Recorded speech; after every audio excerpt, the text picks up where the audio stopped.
Morning, driver. Happy Monday. We're back at it today. Fixing to hit the road. Now, I have something kind of special going on this week. And I have a guest, a passenger. Everybody, meet Gary. He's pretty cool. He's pretty cool. I'm gonna put him in the truck and we'll get going. You ready, Gary? There you go.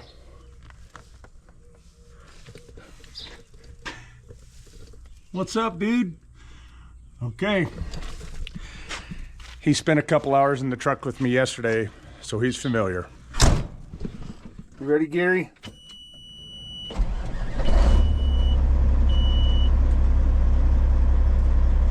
I put a whole setup for him underneath the bunk.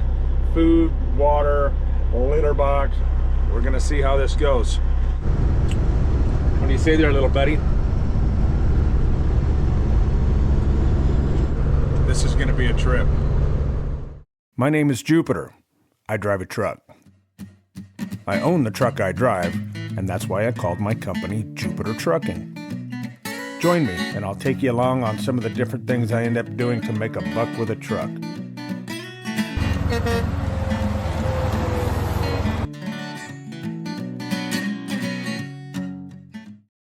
For years, people have asked me, why don't I have a dog?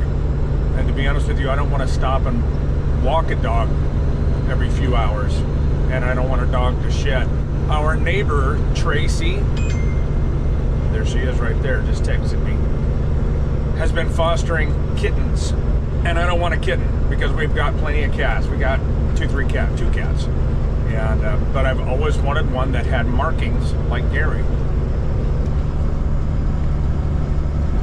I was intrigued because of his markings, and then I went and met him, and man, he's just cool. He's just a cool little cat. So I figured we'd give it a shot. I had second thoughts, but everybody talked me into it. My daughters, my sisters, my wife, Tracy, our neighbor, everybody I talked to about it said, yes, do it. So here we are, a truck cat. So now you can watch trucking videos and cat videos at the same place. Boy, this channel's gonna blow up. This week we're headed to Boise. I took a load I probably wouldn't normally take. I'm going to have to tarp this load. I don't normally do that, but we're gonna give it a shot, and the rate was good. Beyond Boise, I don't have anything planned yet. We're gonna hopefully get down into the Salt Lake area or down into Vegas. I do have a load in Las Vegas that I can bring back to Fallon or to Reno if I can get down to Vegas. But freight has strangely been moving in one direction lately. Hopefully it works out this week.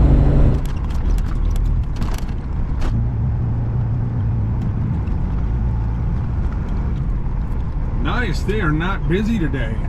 Right on.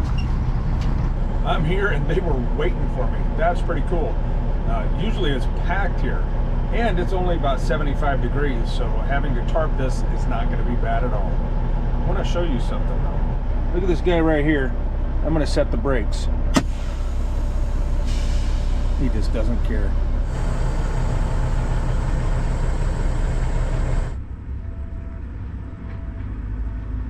I have to sit in the truck here while they load. I'm loaded. Now to tarp. We got this. There it is. Not bad. I could have done better. But why?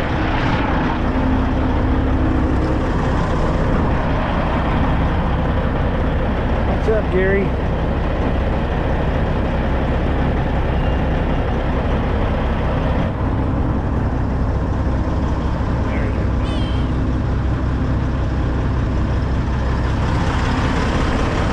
He hasn't tried to escape.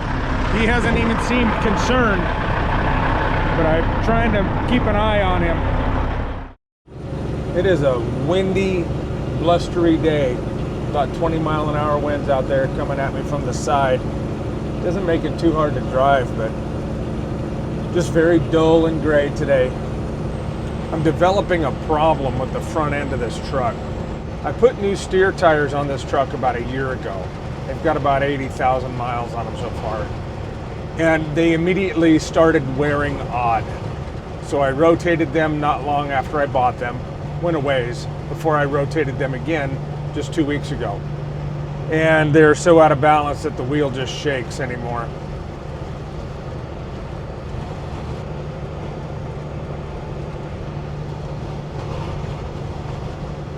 Look at that poor little guy over there just jiggling. He's been so mellow. I need new steer tires. Time to get everything realigned and new tires. Got to smooth this out. This can't go on. Now I just need to figure out how quickly I can get it done.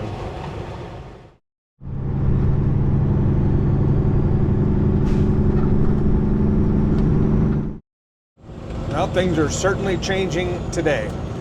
Late this morning, early this afternoon, around midday, I got a phone call inquiring as to my availability to haul a very long load, a 100-foot long load from Fallon up to the Seattle-Tacoma area. Normally we have a week or a week and a half advance notice to plan permits, get permits, pilot cars, routing, work your schedule around, all that stuff. But I just said, yeah, I'll do it. So now, once I unload tomorrow morning, I am turning around and hauling ass for home. Empty. I'm not going to worry about trying to get a backhaul. I've already arranged for a pilot car, so I got a pilot car coming for Wednesday, and we're getting our permits ordered here as we speak. And wow, I had to cancel my weekend plans because this will deliver in Washington on Friday, which means I won't be home till Saturday-ish, and I'll probably just come home empty. But I had camping plans this weekend. It's a friend of mine's birthday, and we were going out to the out to the boonies to do some camping and some birthday celebrating, and we were going to be there Friday, Saturday, Sunday, and now we're not. But he understood, so that's cool. Thanks, Colt. Sorry, man.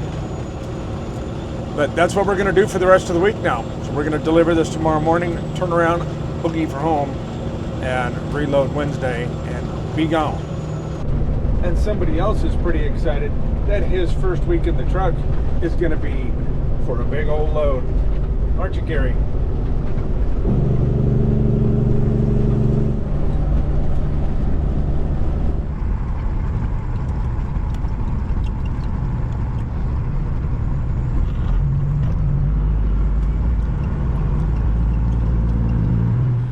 What's up, little dude?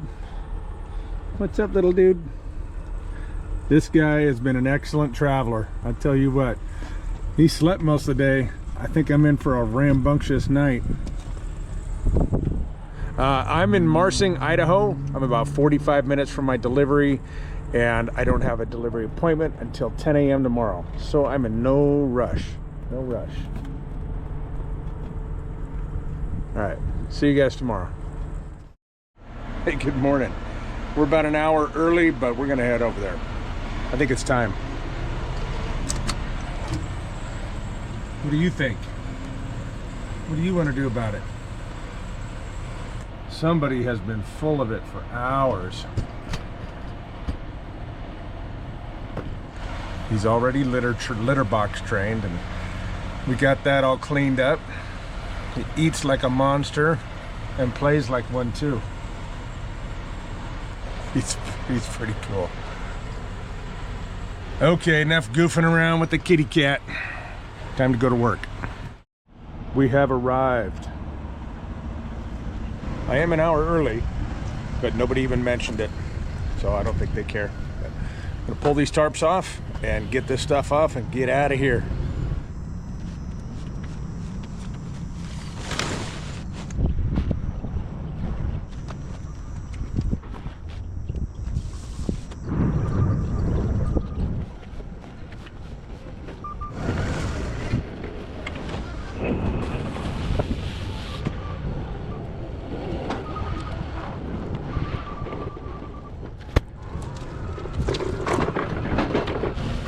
Look at that, we did it.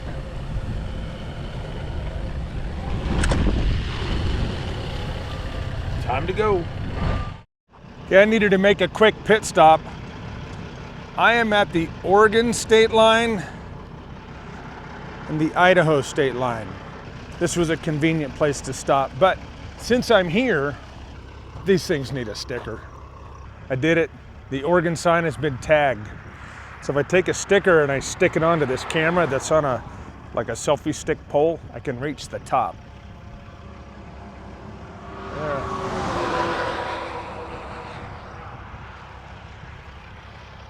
I've got Oregon tagged on both ends. Let's go over to Idaho. Ooh, this one's gonna be tough. That's really tall. All right, see what we can do. All right, I got it. That's as far as I could reach. Not bad though, right in the middle. Cracks me up when people make signs of their friends or something when they get a stupid face. Yeah, I think I know that guy. It's a little bit like my cousin Max. Anyway, we got places to go. I've been putting this big long load together all day. It's a little bit urgent. Usually we have more time to plan all this, but we really don't today. I'm picking it up tomorrow. And I've got to go to DMV in the morning and register the stretch trailer because now it's in my name. It's just kind of a mess. I got to get pilot cars, the trailer registered, and all my permits ordered for tomorrow. Usually we have a little more time. That's why I got to hurry up and get home. All right, that's why I stopped. He's already eaten today, but he was hungry again. And how do you say no to that?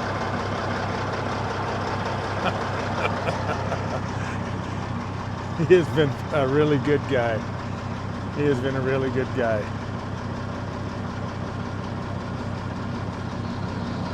If he was a turd, it wouldn't be nearly as fun, but he's not a turd. He's not a turd. Huh, Gary?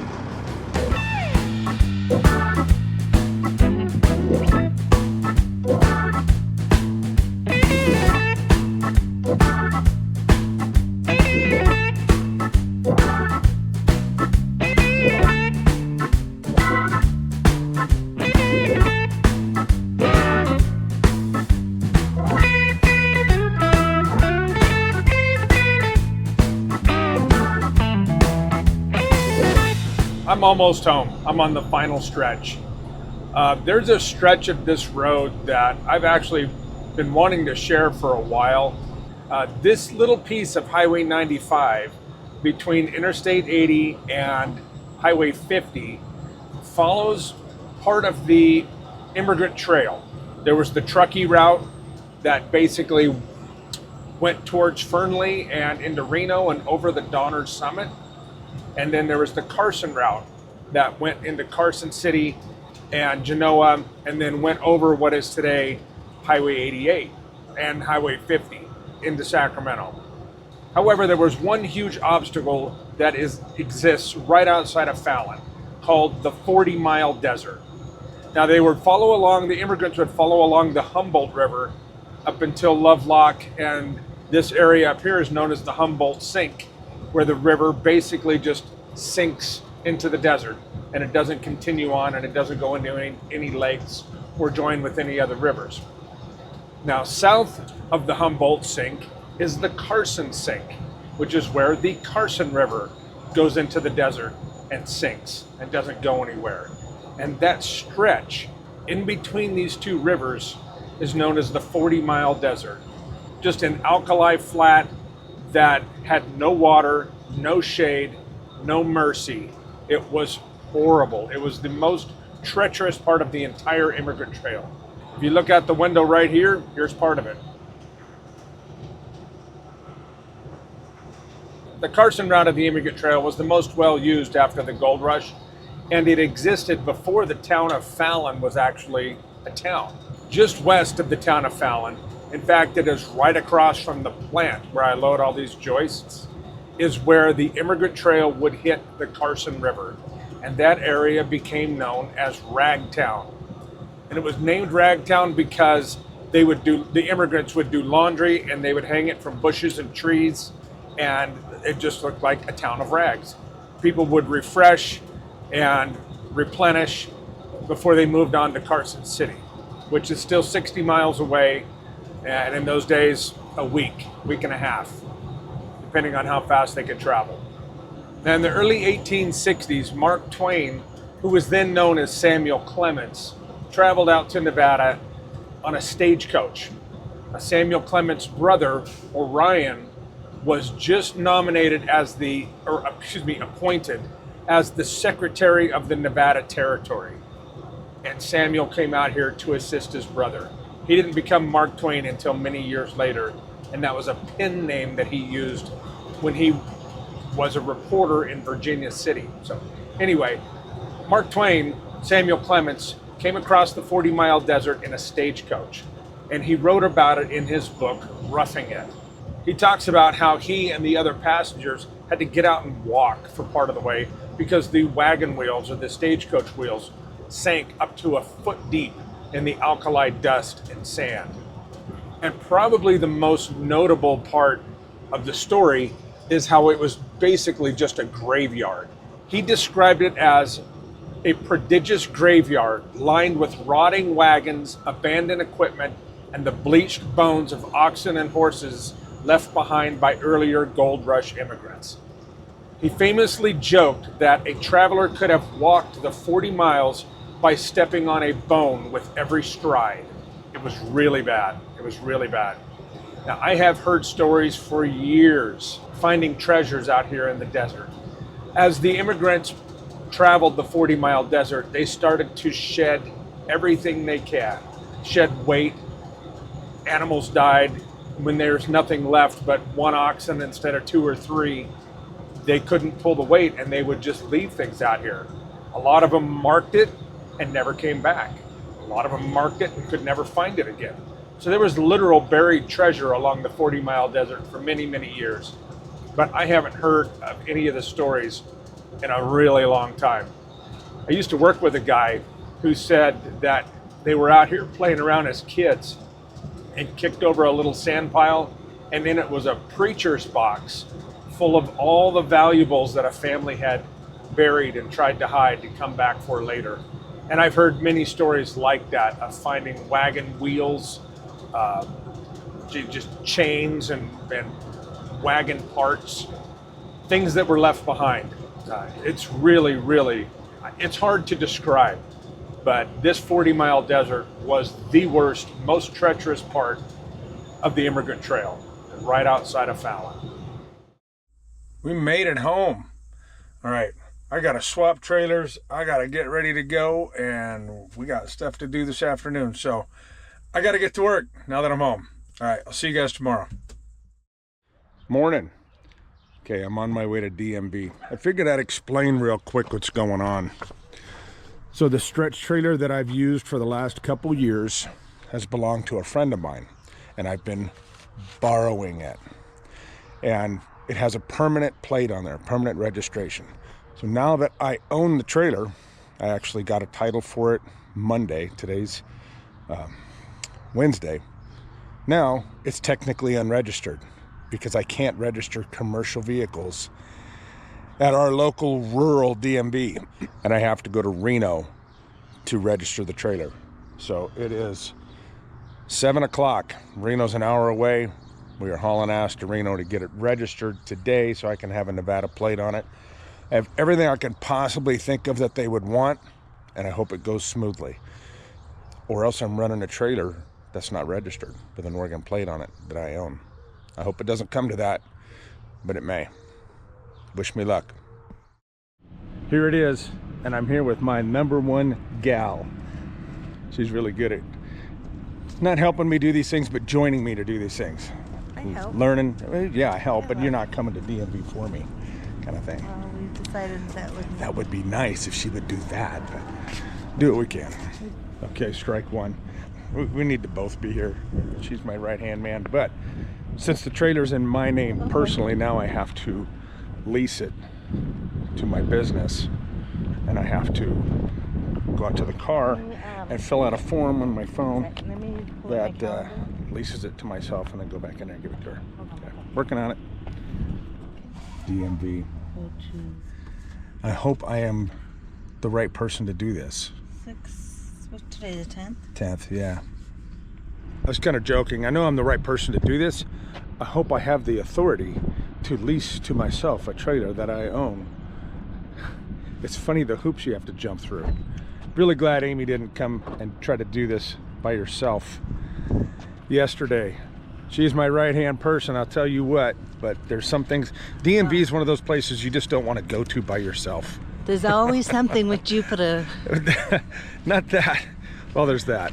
But there is. It's there's always something with DMV too. You can never get it right on the first try. Take 2. I have a license plate. It only took 2 times, but thank God Amy was here, and thank God the DMV lady was really nice and worked with us. And it took an hour and a half longer than I anticipated, but time to go to work. I've got to go get loaded. This is what I wanted to show you.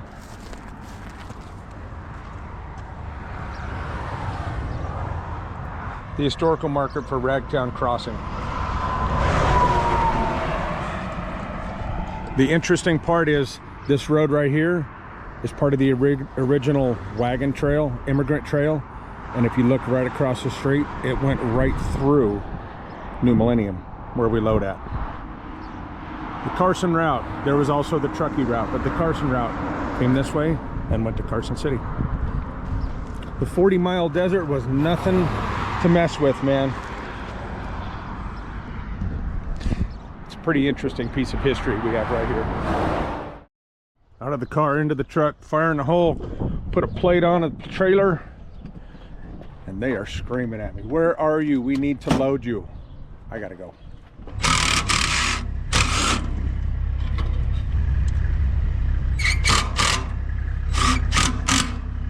We'll save this plate. It won't go on the plate board, but we're saving it. This plate means something. Gotta go. Come on, Gary, time to go to work. Up you go.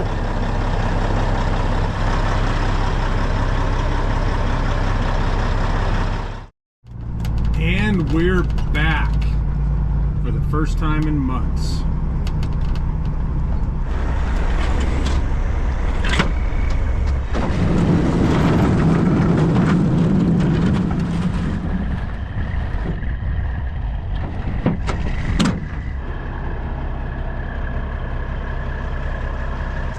Ready to do this? I'm not so worried about the driving part as I am that I got my permits and I got my measurements right and I got everything. So much to think about. Once I'm on the road, I'll get it there. It's all the prep. And this being last minute made it especially stressful. And having to go get the trailer registered this morning too. I wasn't prepared for that Monday when I got the phone call for this. So I think we got it though.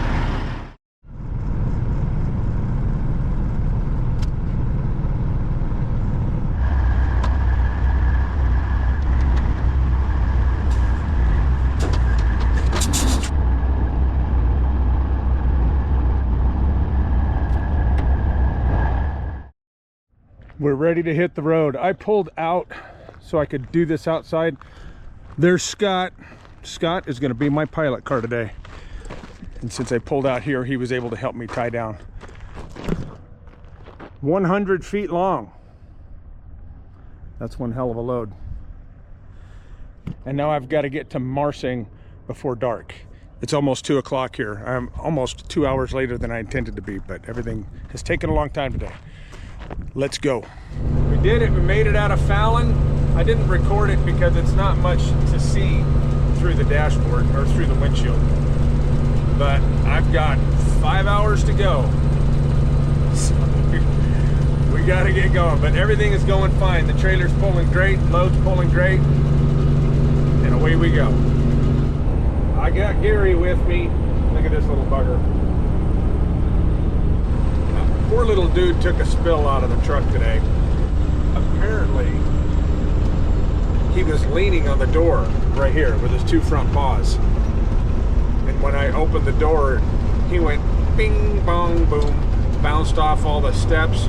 It wasn't a graceful cat landing, I'll tell you that. And then he landed on the pavement.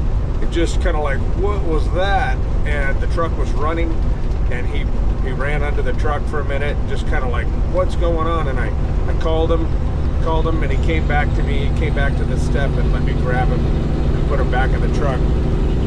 And he's been extremely mellow ever since. Very sweet. He seems to be doing fine, but I think he learned a little lesson today. Poor little guy. Pulled off the freeway here at an exit to do a quick little load check. Tighten a couple straps. So far so good. Everything is doing a-okay. After all the stress of this morning and go, now I just want to take a nap. We got about 4 more hours to go. I have a problem.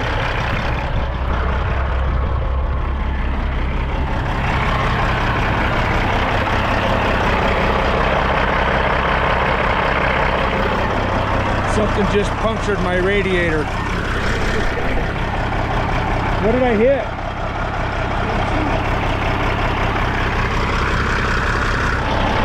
Something hit the fan. The fan's all broken. That's not it.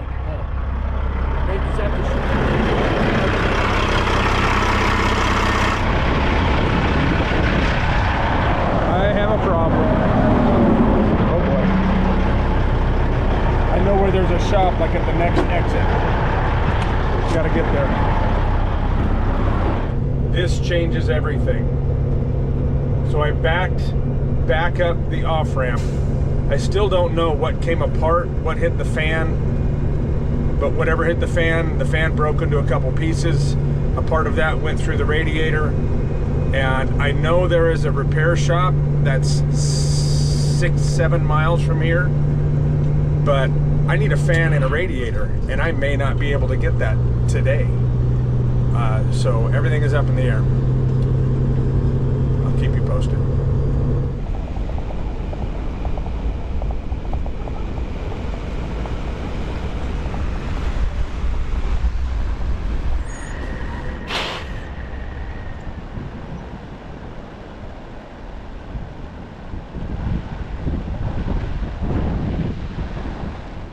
See if we can figure out what happened here. Something fell in and broke the fan right there, but I don't see what. Kenworth doesn't carry this radiator anymore. It's, I don't know, outdated, old, whatever. So it's got to be rebuilt. It's 5 o'clock. Every place we're trying to get a hold of is closed. We can't get parts probably until Friday. It's not looking good, and there's no point in me hanging out here. So the best we can figure is I'm gonna get a ride home from Scott, and we're just gonna have to figure the rest of this out as we go. Stay tuned to the shit show.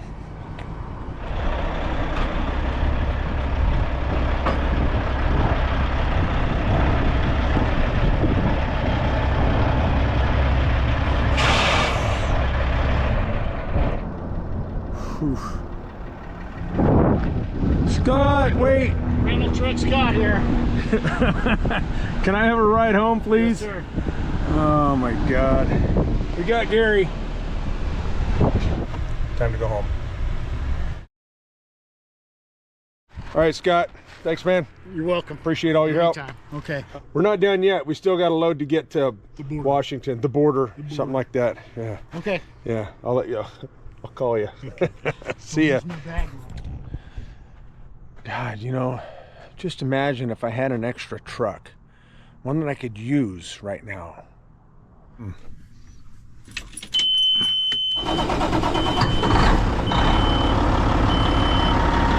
Someday maybe I'll be lucky enough. I do think I've earned a beer. Tomorrow's another day. We'll see you then. Good morning from my pickup. And with me is my trusty partner, sidekick, best friend, Amy. The rescue mission is on 11 o'clock. I have been on the phone for about 4 hours today. We have a plan, we have it worked out. I'm on my way back to Winnemucca to pick up my radiator. They're gonna have it out by the time I get there.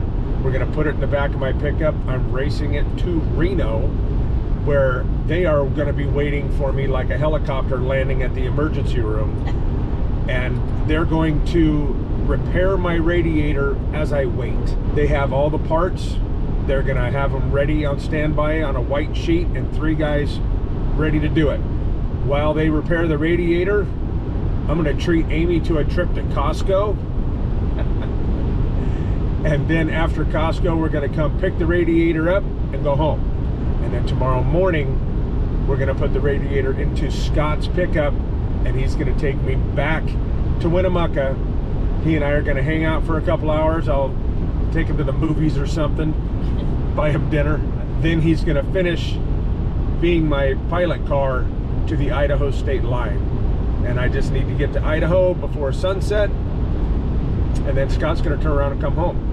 And I'm gonna drive to Washington, and I will deliver Monday morning. The job site has already been informed, and everybody is on board. Everybody's got me. I got the green light everywhere, and it's coming together. It's been quite an emergency, but I tell you what, everybody has been extremely helpful. Everybody understands and is on board. So I don't really know what else to say except buckle up. Here we go. Looks like my trailer's still here. That's a good sign.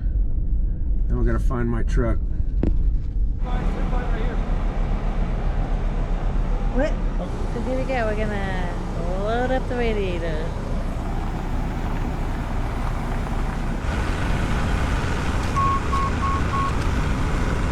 These guys have been kicking ass for me. Here's the fan. Broken, broken, broken. We figured out where this piece of plastic and fiberglass came from. It's part of the shroud. Like that. Goes over here. No way of knowing what broke first. If the shroud broke and took out the fan, or if the fan broke and took out the shroud. But either way, need a new fan, need a new radiator. Look what happened to the radiator. That one's pretty bad, but it didn't leak. That one leaked. If it hadn't leaked, I probably wouldn't have known for quite a while. Time to go to Reno.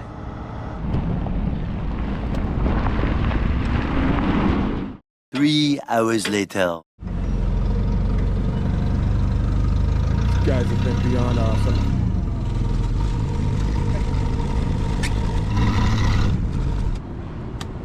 My company motto. But we have an idea. So talking with Joe here at A1, who's been a huge help. He thinks he can repair my radiator, the core. However, we don't have time to pull it all apart, repair it, put it all back together, and if we find an additional leak, we won't have time to repair it a second time. So what we're gonna do, we're gonna replace the core right now, and then I'm gonna leave the damaged core with him. He's gonna repair it, test it, put it on the shelf, and the next time I'm in town, I'll pick up the core and I will have it as a spare in the shop, or I'll sell it to somebody else with a Kenworth. A late 90s to early 2000s Kenworth radiator core. Let's go to lunch. 80 minutes later. It's ready.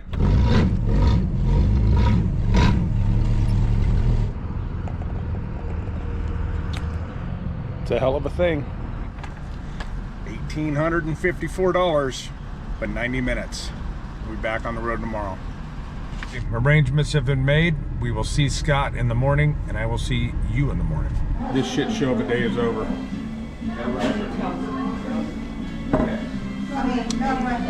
See you guys tomorrow. Morning, Scott. Morning, Jupiter. Let's go back to Winnemucca. Let's get this radiator loaded and go back to Winnemucca. I'm tired of messing around. Sounds Got good places to to me. go.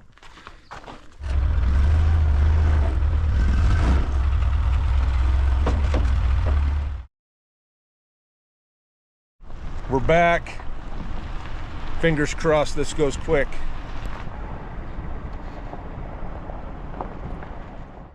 Five hours later.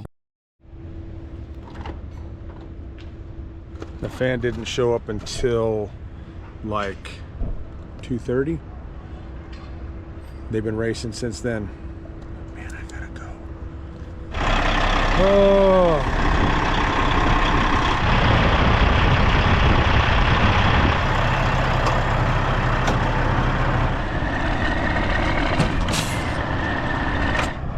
We're done.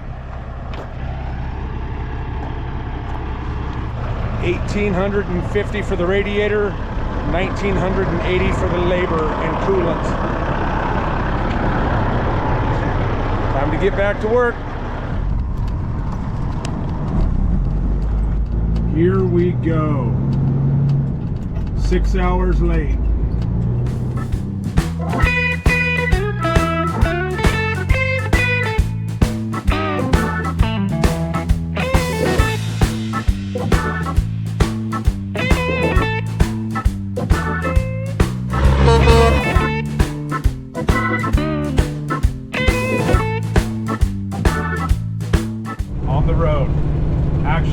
Down the road. I must have checked the engine and the radiator compartment 4 times, 5 times. Make sure nobody left a wrench or a rag or just something that was going to fall into the fan. A little paranoid about that. We're going to make it tonight. I just have to get out of Nevada by sunset, and I will do that, no problem. I'm going to go all the way to Marsing, where I was supposed to be 2 days ago. Everything's running great. Everything's running great. It's just been a little stressful. I did not bring Gary back with me. I really wanted to, but I'm gonna be to the job site and just be sitting there for a day, and I didn't feel right having to have him stay in the car all day today while we sat in a restaurant. It just wasn't the right thing. So Gary stayed home. He will come with me next trip.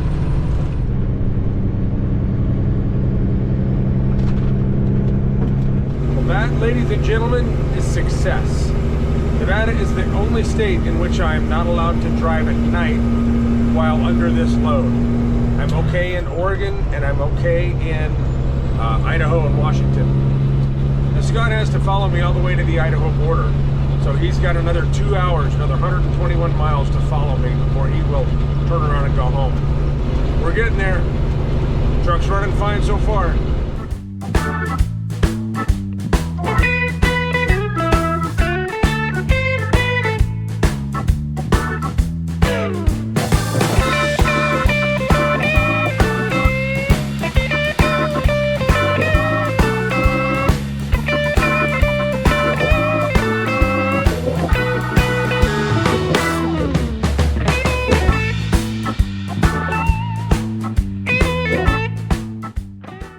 Scott.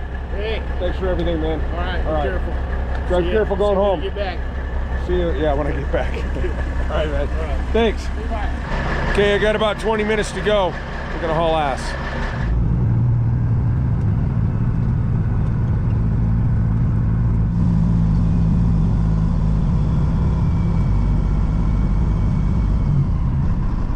We've made it.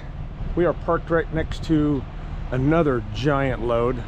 Plenty of room out here. We're gonna visit with those guys in the morning because I just learned something cool tonight, but I'll tell you in the morning. And I'll see you then. Night. Happy Saturday morning from Marsing, Idaho. We have a little bit of a journey to make today. We've got about 7.5 hours to get to our delivery, but I'm just kind of walking around and checking everything out this morning. I'm gonna check the coolant level of the truck, the radiator here real fast. So a real interesting thing, at least to me. I pulled in last night and there's this guy. This is 16.5 feet tall, 14 wide, and about 138,000 pounds, I guess. And there are 2 pilot cars here. It turns out that one of the pilot cars is the nephew of one of my really good friends. And we haven't met before, but we've talked on the phone and visited. And he recognized the types of load, the name on the truck, and he's got a couple of my stickers, and he came over last night and we visited for a while. So I'm kind of small fry next to the big dogs over here, but I'd rather do long than tall, I tell you what. But with all that said, let's check the coolant level.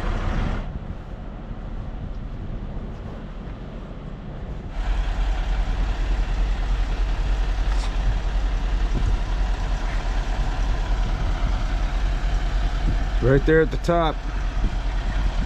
So far so good. There's no leaks under the truck. Everything's working fine. Obviously it wasn't overheating before, but the fan appears to be in one piece still, and the radiator's doing radiator things. I guess that's a small reward. Not so fast. Truck won't build air, and it looks like I've lost the governor.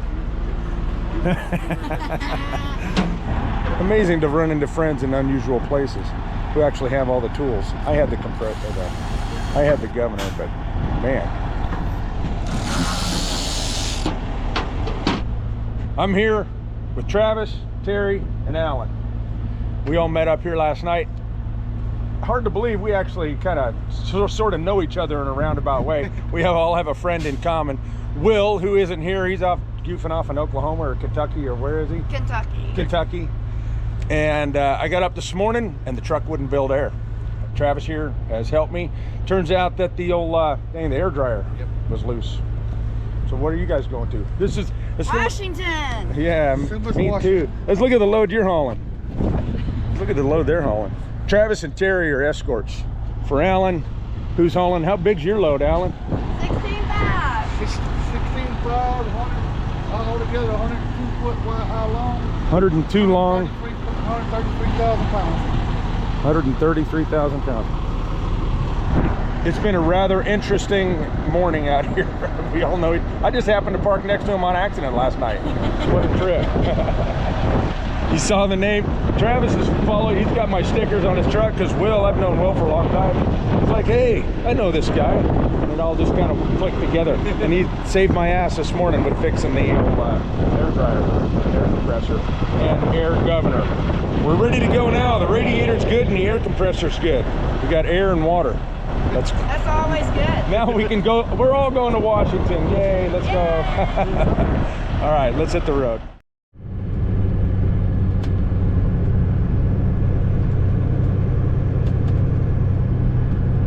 Wow, hey, there's one advantage to trucking on a Saturday. And they're lined up for a parade. And they want to honk the horn. I don't find that on the weekdays. Car shows, it's pretty cool.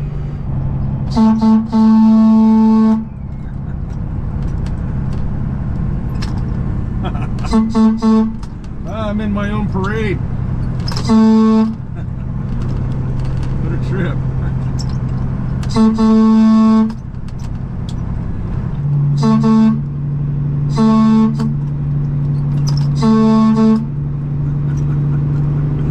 Wow, what a trip.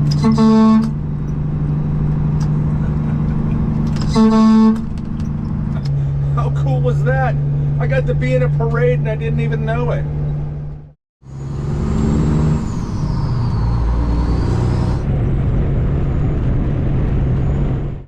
So what happened this morning is I got up, I fired up the truck, and it wouldn't build air. Air is needed to release the brakes and just operate everything in this truck. I messed with it a little bit, did this, did that, fiddled around, and then it started to build air. And it built air completely. I shut the truck off, was kind of walking around doing my thing, and went to start it again, and it wouldn't build air again. Then it drained out. As I was fiddling with it, trying to find an air leak, it drained out and continued not to build. So having met Travis last night, and knowing he was a mechanic, he was off over getting fuel in his pickup. I waited for him to come back, and I asked his opinion on it. And we started looking around. We dug all through the truck. Alan, the other driver, came over, and we all just kind of poked around, couldn't figure out what was going on. We determined it was possibly the governor that had gone bad. Now, I've had it go bad before, so I carry a spare. I had a brand new governor in the toolbox. We pulled it out, replaced the existing one, and it still wouldn't build air. So Travis started checking around, and the way the air dryer works is there's a big filter that goes on top, helps dry the air, full of desiccant. And part of the gasket for the filter that sits on top of the air dryer was poking out the side, and all the air was leaking out of that. It had come loose. I changed that air filter probably a year and a half ago, and it had just worked its way loose.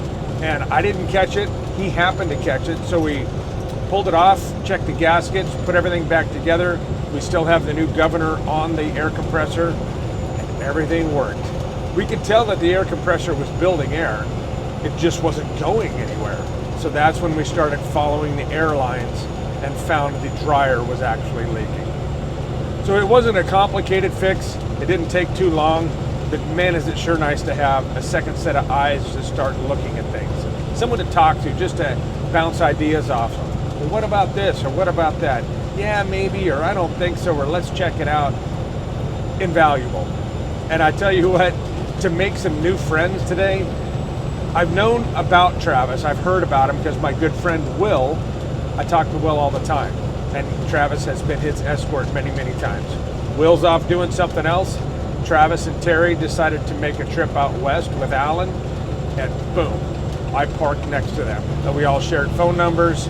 I gave him some hats, some koozies. What a great, great meetup, and just karma coincidence, 400 miles from home. And they live in Oklahoma. It's been a really cool morning.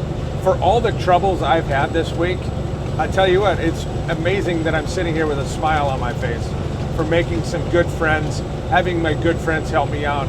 Scott, I can't even tell you how much I owe Scott. I'll give him some money, don't you worry. But he helped me out tremendously. Just being a ride, being patient, helping me. He escorted me until dark last night, and then he turned around and went home. He got home at 1:30 in the morning. Long story, Scott's got stuff to do that he has to do today. Scott's brother, Rick, has been my friend for 30 years. So it's been a really, really rewarding, fulfilling week with friends that have helped me out. I can't even thank everybody enough. I wanted to make sure to say that. Back to trucking.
I'm here, but guess what?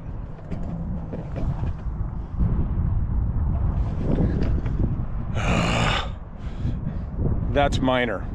This morning was semi-minor. Yesterday, day before, was major.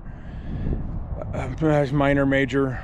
I'm here. I've made it, and I know I'm going to be here for the next 36 hours because it's 6 o'clock at night, and I don't see that I'll be unloaded before 6 a.m. on Monday, and I am not going to end this video until the load has been delivered. So I will see you tomorrow, and I wonder what I'm going to be doing because I have no idea, but I'm not going anywhere. I'm camping out. See you tomorrow. Morning from Auburn, Washington. Hey, I found out what I'm going to be doing today.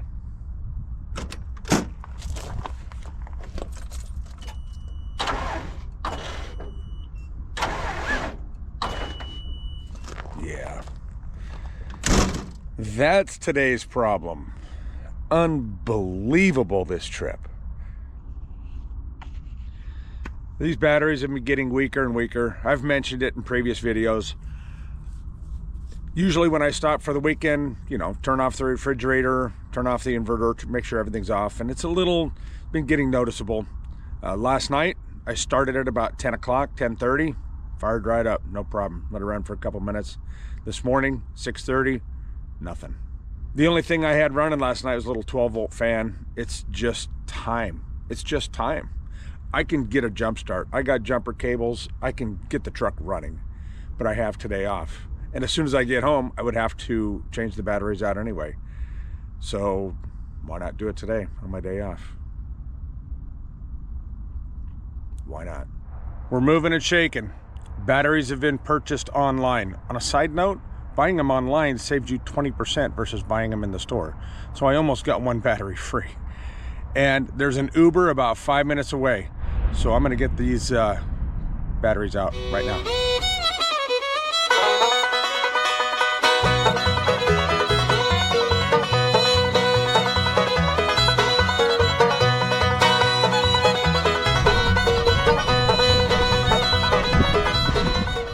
All right, that part's done. I'm gonna walk to the gate of the job site, call an Uber, and have him come in here and pick up the batteries. Uber, 4 new batteries. I ordered an Uber to Napa and then paid him 20 bucks to wait 5 minutes and give me a ride back. So I got my batteries.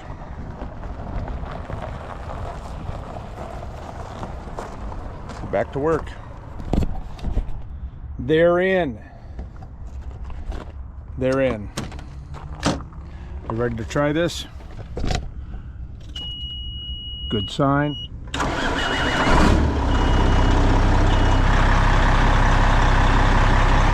gonna let this thing run a little while, get the batteries charged up, put the cover back on, go get cleaned up. Then maybe I'll take a day off.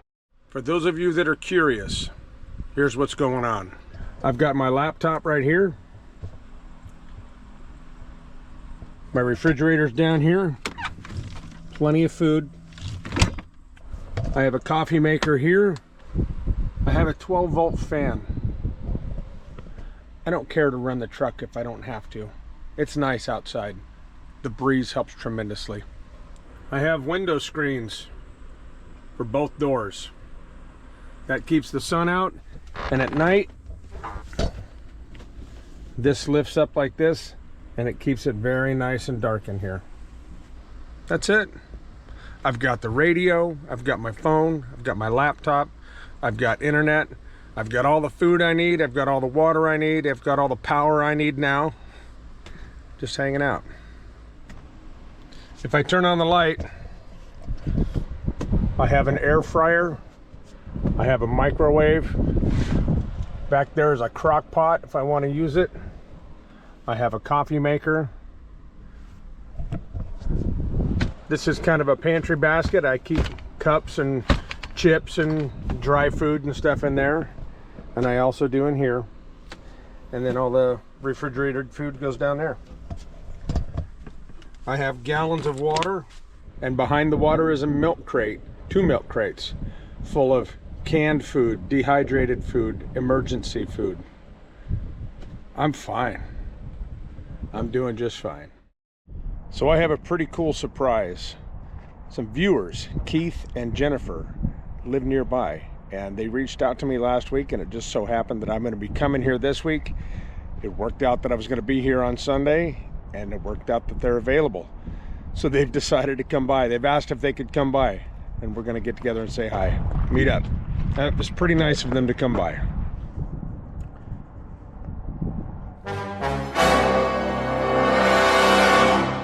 Keith, Jen, Evan, we just went and had dinner. They treated me to dinner.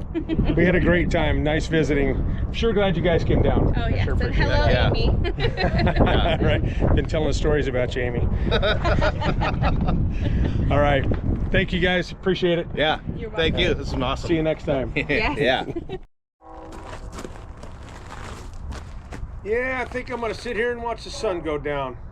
I want to say a huge thanks to Keith and Jen and their son Evan. It was really, really fun to visit with them all afternoon, and thank you guys for lunch. The day's over. Tomorrow, we're going to get this stuff off the trailer, and we're going to be done. I'll see you then.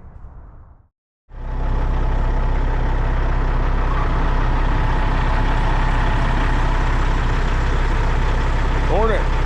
Time to get to work.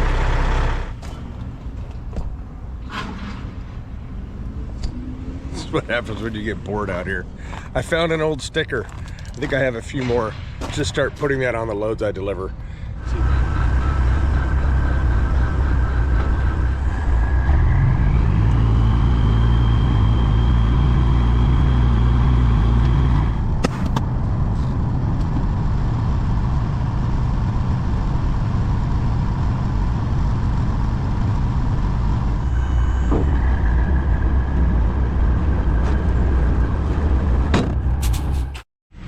Did it. The load has been delivered. It cost me about $5,000 to get it here, but we did it. Mission accomplished. I want to say a special thanks to Dave Shurick, the shop in Winnemucca that helped me. They jumped on this and put me ahead of some other guys, gave me a couple extra hours to get this radiator out into the shop. And a special thanks to A1 Radiator. Man, those guys fixed this, rebuilt the radiator in about an hour. And if it wasn't for them, I wouldn't have been able to get here at all. So all these guys combined, Travis, Terry, and Alan, who helped me with the air dryer the other day, and Marsing. And I'll also say thanks to Uber. I mean, because of that guy, I was able to get my batteries to Napa and then get them back here and get them in. So all these guys combined, all the help that I received, I really, really appreciate it. Now I'm gonna go home and we're gonna get another one, okay? But that's next video. Thank you guys for watching. I appreciate all the support and the kind words and the encouragement and everything. So you guys are awesome. I sure appreciate it. See ya. In the meantime, keep the bugs off your glass and the bears off your ass. Catch you on the flip-flop.